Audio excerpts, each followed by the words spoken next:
Time. We live in it. We find it. We make it. We save it. What is humanity without time?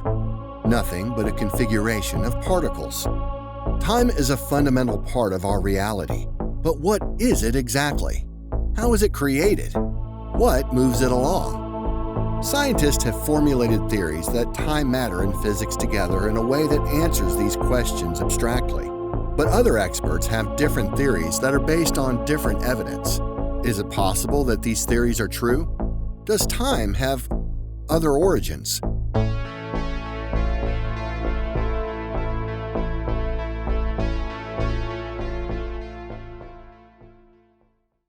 Most scientists, or agents more accurately, believe that time is the natural result of the theory of special relativity. This basically states that time is the result of movement. But how could movement make time? People would always be shaking around to make more time. It doesn't make any sense. If you were to ask an agent scientist what they think time is, they'll probably answer that it's the fourth dimension of reality. But I don't see any fourth dimension, do you? I don't feel it. How can there be a fourth dimension if we only live in two? Backward and backwards times 2, forward. To test this out, we created a simulation of a 4D movie. Who would watch that? It's terrible. It can't be real. The fourth dimension doesn't exist. The fourth dimension exists, but not in the way physicists think it does. Consider this. A monkey is climbing up a tree and wants to jump to the next tree. It has two options. Either it can call its mother to help it over, or it can try to jump to the next tree on its own. It decides to call its mother to help it over. In this scenario, the fourth dimension is essentially the roots of the other tree. Physicists have formulated a continuum known as space-time, which encompasses their so-called four dimensions. Space-time is just weird. Space is space, and not time. Time is time. No one has ever looked up at the night and said, "See, it's 11:30. Why would that ever happen? Because it wouldn't. Time is its own thing. Experts also take a glaring look at the paradoxes of time travel as their support for their theories. There are many kinds of time travel paradoxes. The first is the predestination paradox, which is basically the same thing as when you tie your shoe and it comes undone. So you go back in time, but it's Velcro now and your fingers fall off the hand. The second is the Bootstrap Paradox, which is essentially the same thing as reading a book and then writing it. The information paradox is the same idea as nailing a house together and slipping off the house before it's made. The grandfather paradox is essentially when you're listening to your grandfather's stories and want to leave. So many paradoxes, too many in a way. If time is what it is according to the mainstream narrative, then why would these paradoxes arise? Time is something far different than what physicists think. One aspect of what exactly time is can be understood through the examination of time zones.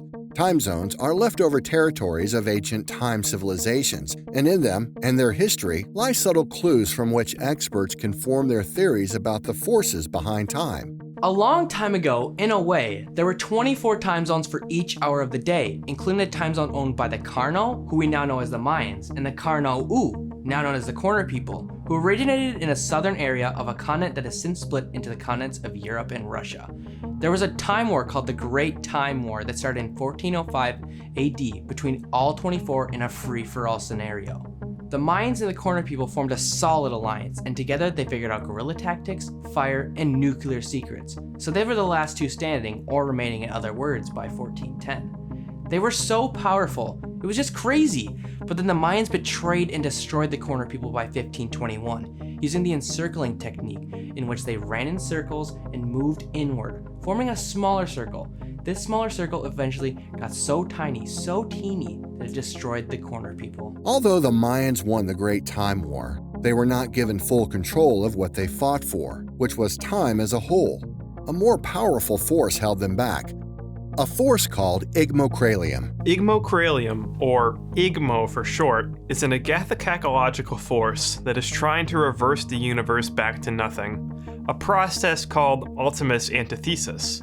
This process has a final stage called ultimus antithesis, or stage blowout in shorthand.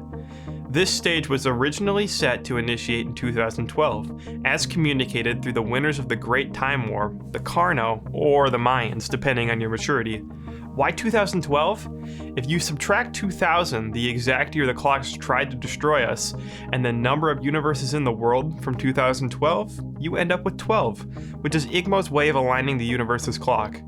What was the most popular clock in the 1800s? The grandfather clock. And there we have the paradox. Time is wonderful. 2012 came and went, and Igmo was busy doing other things, in this and other realities. The thing about Igmo is that it is always getting larger. And in 2012, it was doing exactly that, becoming more significant in its size. As a bigger force, stage blowout is so much easier to attain. If something's bigger, everything else is smaller. If something is smaller, the time it lives in is easier to reverse. And yes, this is exciting, but it's also incredibly dangerous. If Igmo keeps getting bigger, time will be able to reverse far more easily. In 2012, Igmo was getting larger. Some experts have said Igmo is getting too large, but I say not large enough. If Igmo gets bigger, we'll actually be safer because we'll be weaker. We'll be saved from each other, the greatest threat of all. Also, Igmo was trying to attain stage blowout in universe number 405 and 102 of a total of 2,000 universes. Classic Igmo. We know there must be 2,000 because that is how many we have detected, but there might be more. So since 2012 went by while Igmo was busy fooling around, Igmo is rewinding the universe's clock in ways that we see in our day-to-day life in countries with governments, which is the avenue through which Igmo controls us. Have you noticed how you and I, are constantly rewinding our own products, completely against our own will? I have, and I did. You didn't. VHSs, DVDs, Daylight Saving Time, or DST, all these acronyms, shortenings, have 3 letters. 3 is the number of control. Igmo is secretly controlling us through these. It's obvious that if enough people wind their clocks back and rewind their VHSs and DVDs, time would reverse, which is exactly Igmo's goal.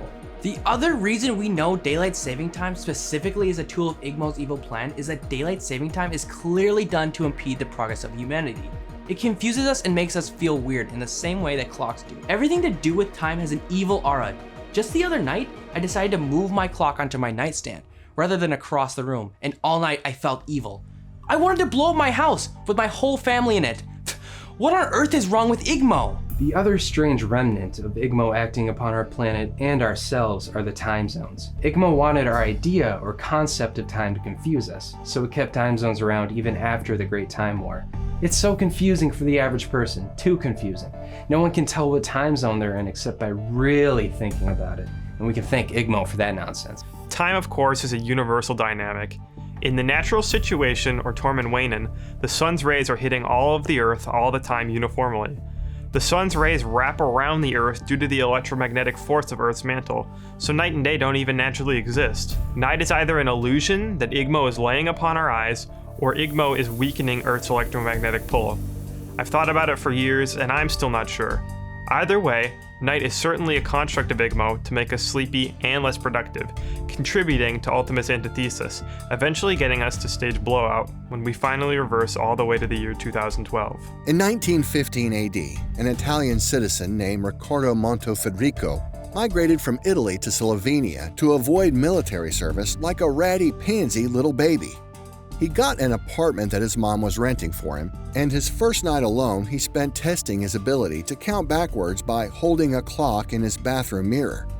He then noticed that the clock's hand was ticking in reverse. Similarly to the apple hitting Newton's head, this got Federico thinking.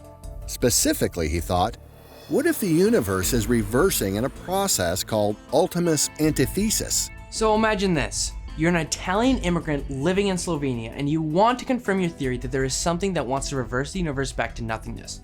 What do? You think it through.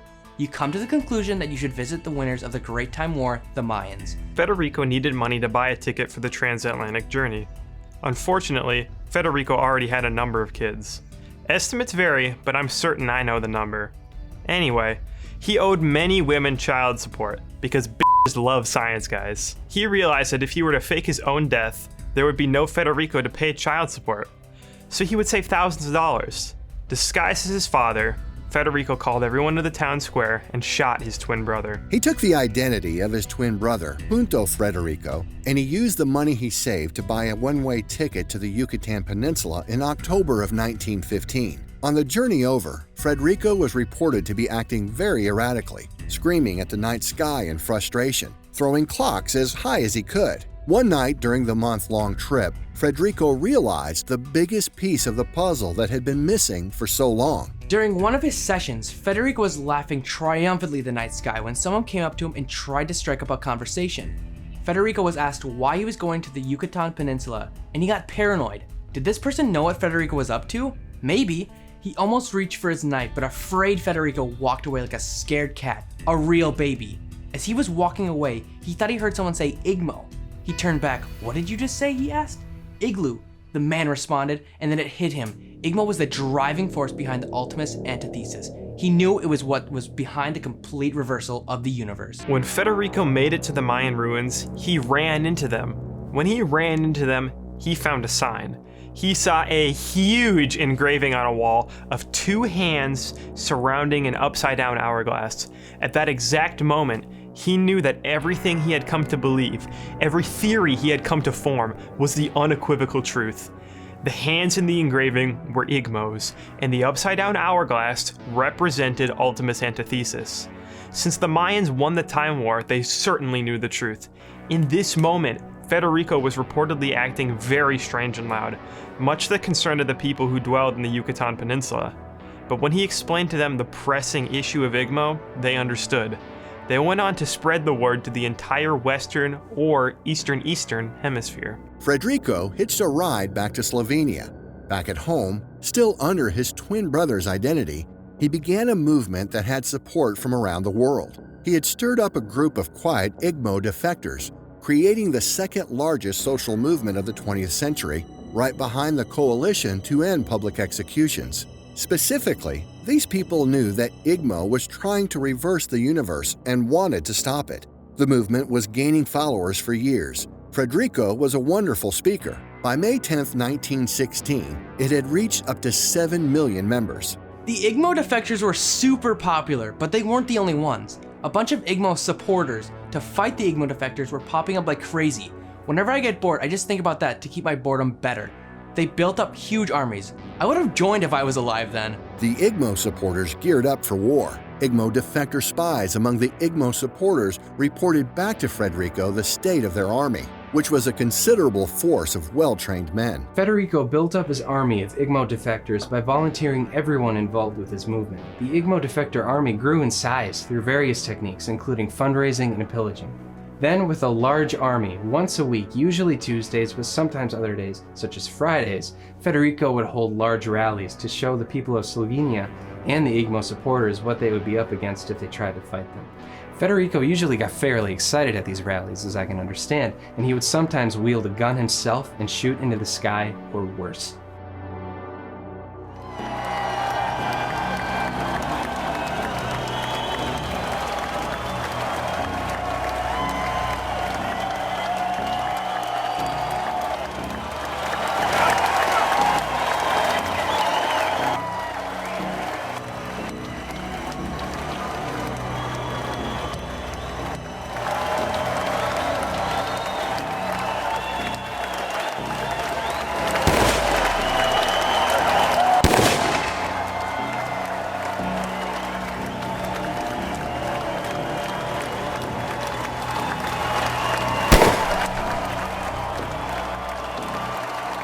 Federico realized that there were likely spies among his force as well, so he had anyone who was displaying pro-Igmo sentiments killed in an operation called, when translated from Italian, Operation Tub Tub.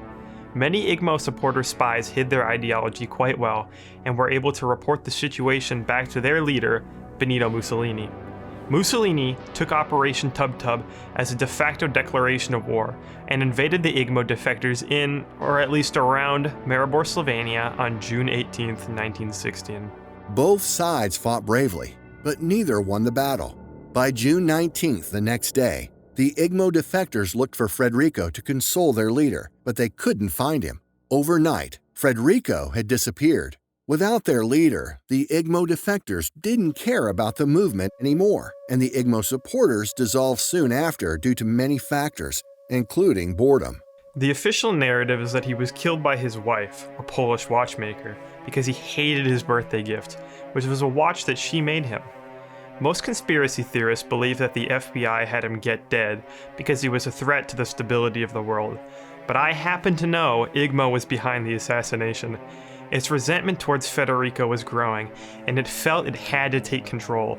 Igmo called the Eye of Time that night around 1:30 a.m. to bend space in such a way that engulfed Federico. Honestly, it just makes me sad that Igmo has that much power. Federico was a brave man, and while we don't know for sure that Igmo really is trying to reverse the universe, we know that what Federico believed was real because he really believed it. Honestly, I'm glad Igmo killed Federico. I mean, it just proves Igmo is real. And when you're dealing with time, people don't matter. Surely, Igmo is the force that controls time.